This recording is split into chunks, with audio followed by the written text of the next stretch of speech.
Hi. Please excuse this weird ass shirt. It's very strange for me to wear. I thought it wouldn't be this open, but it is. And the reason I'm wearing it is because I decided to procrastinate and not wash my laundry till I don't have anything really left. And luckily for me, I found this. I don't know why lately it's been so hard for me to talk. I'm stuttering like crazy.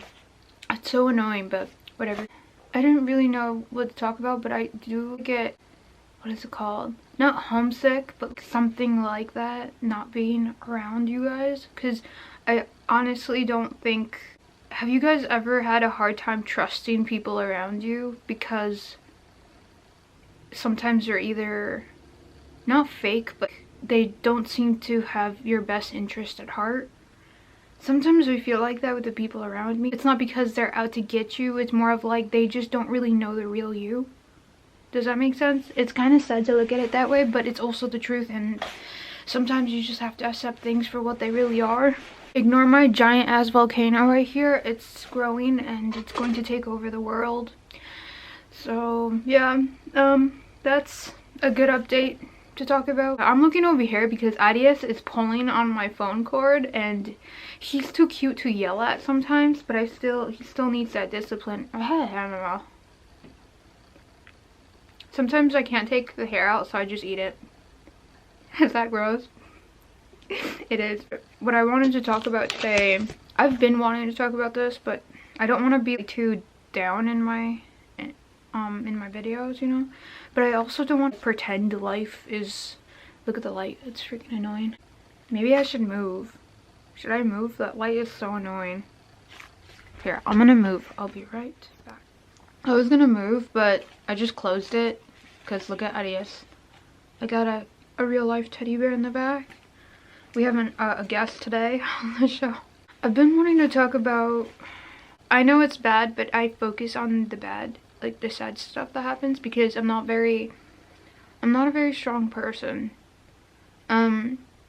Like I can handle physical pain better than emotional pain, and I don't think it should be a bad thing admitting that I can't handle it. I guess we all kind of react different to different things, and what bothers me is when something hurts inside, not on the outside. So one of the things that happened to me recently was 5 months ago, my boyfriend of 3 years, we were fighting too much that when I was at work, he just packed the most important stuff he needed and he left. And, you know, didn't come back. He didn't say much. I had to, you know, ask him for the keys. I knew, I got the message. He's never been a confrontational person, and I never was that type of person that's like, wait, no, I need closure, because I know you getting closure, nobody really, you know, there's no way of getting actual closure, at least for me, especially if you've lived around and became so close to somebody. I wasn't wanting him to give me closure. I knew that that's just, for me, it doesn't work like that. I think we have to, or at least I do, I have to get used to living where stories in life, the people you meet are characters, and that story with you guys in there, it doesn't have an ending. It's just an unfinished story, because characters, you know, it's just never gonna end, basically. Unless they're with you till you die, you know, like maybe your family. But even then, there's never, you know, those princess stories where it's like, and they lived happily ever after. That doesn't exist. And the most painful part for me, the most painful was, you know, not being ready to be completely gone. That, because it was a me, you, we type of thing. It was the we part. Like, it died. You know, we were seen as a pack, a little group all the time, and now it was over, it was done. That person, that identity I took as part of being with somebody, a team, was dead, and I didn't get a heads up or anything, and that was really painful, especially being left, you know, like I would, as a kid, it's like it hit a nerve basically. So I thought, as I was in pain, I was like, oh my gosh, this hurts so much, like it really does. I was thinking, wait a minute, people go through this all the time, like, you know, like there's people out there who feel this way right now. So I wanted to talk about that basically, how I, you know, my way of dealing with heartbreak, or, you know, being left, something like that. And I even wrote a little bit. I'm looking at this because I wrote a little bit of things that I did that helped a lot. And by the way, I'm not a therapist, I'm not anything like that, not even close. So just remember that this is not professional, this isn't professional advice, but it worked for me. It might work for you. You could try if you want. One of the things that helped me move on from, you know, being you know, broken up with, was knowing that this feeling wasn't always gonna, you know, be there. Knowing that it's not always gonna hurt this bad. Like, eventually it won't be this painful. Eventually I won't get those rushes of like, oh my gosh, I'm never gonna see this person again. It's not always gonna feel like that. And, you know, knowing, I remember I'd be laying down in bed, oh my gosh, I can't let go of this person. And this has happened before, because like people walk out of your life, you know, it's gonna happen. It's just part of life. And when I lost my best friends from high school, I would cry thinking like, oh my gosh, I'm never gonna see them again, you know, like our adventures are over. But then you kind of, it teaches you that it's gonna have to keep happening. There's no way of avoiding it from happening. But the best thing to do is just learn how to deal with it, like how to cope in a healthier way, because I didn't want to fall apart again and start doing, you know, something unhealthy just because I was sad. Like, I have to learn how to just, you know, not do that. And reminding yourself that it's not always gonna feel like it feels now, it really helped me. And one day, I remember thinking that, like, one day I'm not even gonna remember your name. And it might sound sad, but that's actually a good thing. Like, one day I'm not even gonna remember your name or the sound of your voice, and I won't care to, you know, have made you happy. Like, I won't care anymore. And that's like, I don't know, that made me feel better, just reminding myself that. And then another thing, it might sound a little bit weird, is I would trick myself and distract myself. Tricking myself, did you guys ever watch Happy Feet? There's like those penguins that wanted to jump off a cliff to slide down. One of them was scared to jump down. He basically tricked himself into falling down because he was scared. He was like, oh, what's that, and he tricked himself. That's exactly what I do with extreme pain. I trick myself. I tell myself whatever I need to hear to feel better, just so it can pass the wave of sadness. So while I was at work and I wanted to cry because I'm just like, oh my gosh, I can't believe this has happened, I would think, dude, you're fine. You're gonna get back with him. Your friends are gonna come back to you. You know, whatever I needed to hear, I would trick myself. Everything's gonna be okay. If you cry now, it's gonna be such a waste because everything's gonna be fine. They're gonna come back to you. I would say, obviously, I knew that they wouldn't, but tricking myself helped the wave of sadness pass, you know. So I don't know, it's kind of like if a real wave was passing by and you kind of go like this and close your eyes and hold your breath till it passes. You're still went through the wave, it's just it didn't drown you. And that's what I kind of, you know, that kind of worked for me. And then the next part from that is distraction. I became so good at distracting myself. And I would start cleaning. Like, I made a list and I'm like, oh, I have to clean this, I have to clean that, just staying busy so my mind could stop wandering. And I would listen and never be alone. Never. Try to stick with somebody that makes you happy and makes you think about other stuff. I remember my family, like, I would stick with them for a while because I didn't want to be sad. But if you can't go with your family because they're kind of toxic or they're too busy, What I would do, because I did, you know, I couldn't have them all the time, I couldn't be with them all the time, I would listen to podcasts all the time. Ugh, I keep saying all the time, it's so annoying. I would start listening to podcasts. I mean, I even fell asleep listening to podcasts because they would keep me thinking anything. Just listen to whatever, watch movies. Honestly though, like, I would, if movies help you, then that's good. But I avoided movies and songs because they have a lot of love in them and stuff like that. And they made me really sad. So I would, a lot of podcasts, I would just stick with them. Like, murder mystery podcasts, books about, thrillers, mystery thrillers, where it's like, who killed that girl, or who did this and who did that, you know, stuff that keep you busy. Or, comedy podcasts, TED Talks about random stuff. When I was really sad, I listened to podcasts that were about, like, getting your ex back. But I already know I'm not about to, like, put an effort to get somebody that left me. I'm too stubborn, and it's like, for me, I guess, if I put way too much into the relationship and didn't even get half the effort, if you leave even after I put in, like, so much effort to be so good to you, you never did half of it, you never returned the favor, and then you still leave, I'm not gonna make the effort to get you back, you know, type of thing. And for me, it's really easy to, I don't know why, but, like, when somebody leaves me, it's really easy for me not to let them go, basically, because it kind of feels like, damn, you betrayed me by, like, walking away. So I think it's something that if it happens to you once, you kind of, every time somebody else does it, it's just like, you know what, just go, type of thing. Like, that's a good thing about being stubborn, I think, because it's like, oh yeah, okay, fine, you know. I watched the podcast that would talk about that stuff, because sometimes for me, I don't know why, but I have to obsess over something till I get really bored of it.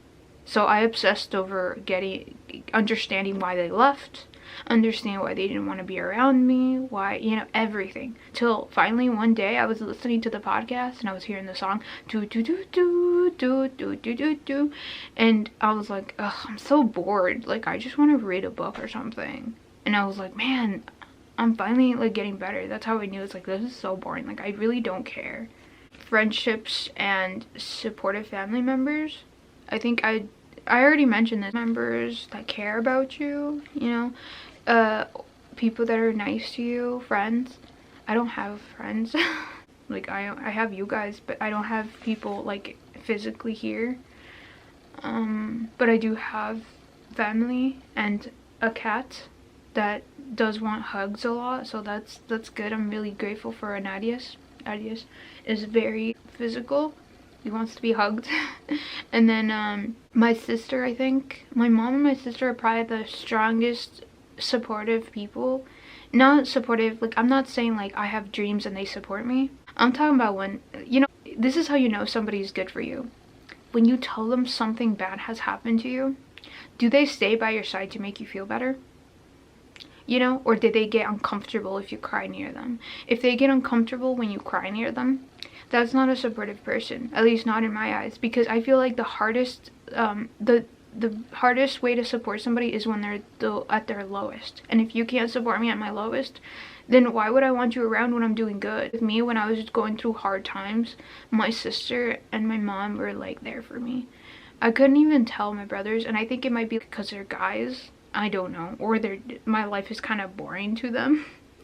But that's good to know, because I would just talk to my sister and my mom about it, mainly my sister, and she would bring me coffee at work. Like, it was so nice. She understands feelings more. Like, we're both like that, and it's so good to have that. If you don't have that though, podcast, like, there's therapist podcast about stuff like that, and it always feels good, you know, listen to them. Obviously my sister couldn't hold my hand the whole time, so it has a lot to do with teaching you how to be on your own again and, like, completely blank, especially if you lost your best friend, you know. And also writing down things that made you sad so you put them somewhere instead of having them in your head. And another thing, it's kind of depressing, but it's true. It's, I guess, trying to come to terms with the fact that nobody is permanent. Nobody. Everybody you're with is not permanent. Eventually that person might leave, or they might pass away, you know? And understanding that, like, although it's sad, is like, it helps you learn how to, you know, handle it when it does happen. And, you know, sometimes I'll be talking or I'll be hanging out with my siblings and I'm like, one of them could pass away, and it makes me sad, but it's like, what am I gonna do? You know, that's why sometimes I'll start asking everybody, if I die, I want you guys to bury me. You know, I start telling them all this stuff and they're like, oh, why you gotta be so sad about everything? But it's like, we should know. We honestly should know. And pets too. I still get really sad when somebody's sick. Like, it just freaks me out because I'm just like, no, no, no, not right now, not right now, maybe later. But like, just knowing that that could happen, that's why I actually learned that kids having pets is very important, because when the pet dies, the kid learns how to cope healthily with death. So that's why, like, I guess I had a lot of pets as a kid and they would die, and that shit would traumatize me, dude. But it actually was teaching me that this stuff happened and it's gonna happen, and like, teaching them with an animal that wasn't around that much as a person would have been is better than, boom, you lost your dad and your mom, you know? Like, I guess it's like, it gets you ready. Like, it makes you stronger. I guess the most important thing I learned about this is, sometimes, like, I hate when people are like, oh, you'll get over it. No, no, no, no, no. Don't get over it. You have to get through it. Stop trying. Like, I know I told you guys, like, distractions help, and tricking yourself, but when you're all alone and you have nothing to do and you have nobody to talk to, and the next day you don't have work or school or nothing, you know, you have like nothing to do the next day, close your doors, bring yourself some coffee, some Kleenex, put a sad movie, sad music, this music you guys used to listen together, and just cry. All of it. Just cry. Ugly cry as much as you want. Because you can't get over pain. You have to get through it. And the only way for you to, like, you're like a sponge full of water. You have to squeeze it out, I feel like. Because for me, it's like, I would lock everything and I'm like, okay, big wave, come drown me, you know? So I could just like cough it all off and walk it off and feel better the next day, because you have to. I feel like people, we live in the world where crying is shameful still. And it really needs to stop, because it's normal, you know, everybody does it. And if it makes you feel comfortable, crying alone in your room is better than always holding it in and just like shoving it down, and just it gets stronger. That's why it's so important, like, to cry it out. And, you know, sing karaoke songs of sad things, read letters they left and rip them up, throw them in the trash, cry it all out, get rid of their clothes while you're crying. I feel like it's such an important thing to do. And when I would do that, like on the weekends when I didn't have work the next day.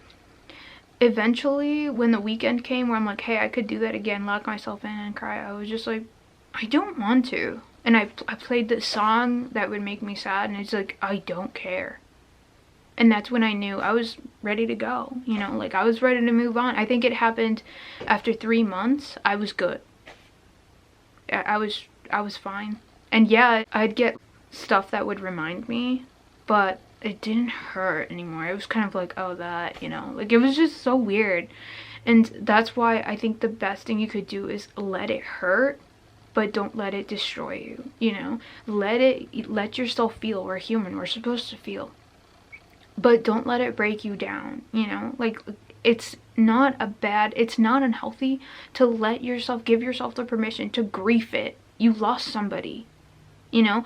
Not like to death. If it's death, then yeah, you could also do that. You have to grieve. And grieving a relationship, friendship, whatever it is, it's very important. Go through everything instead of over it. Over it is still there. You know, you have to get through.